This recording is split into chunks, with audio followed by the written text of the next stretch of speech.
Si la nature a horreur du vide, elle ne doit pas beaucoup aimer le désordre non plus, à en croire la manière dont la mer range si soigneusement ces milliers de coquilles décortiquées. Mais ce qui était pittoresque il y a encore peu est devenu un véritable fléau.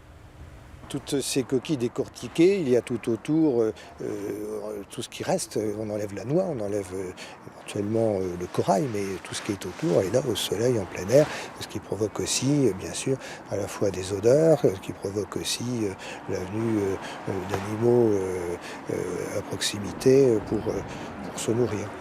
Ainsi, ce qui fait la richesse et la renommée de Port-en-Bessin est en train de devenir son pire cauchemar. Le pli étant pris, la plage se transforme en une énorme poubelle et pas uniquement du fait des producteurs locaux.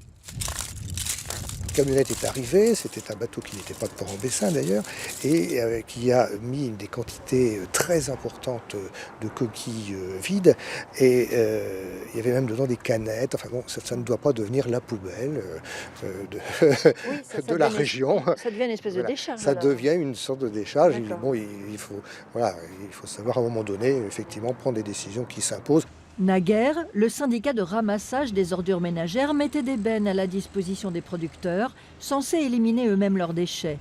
Mais le coût de revient de l'opération les a découragés.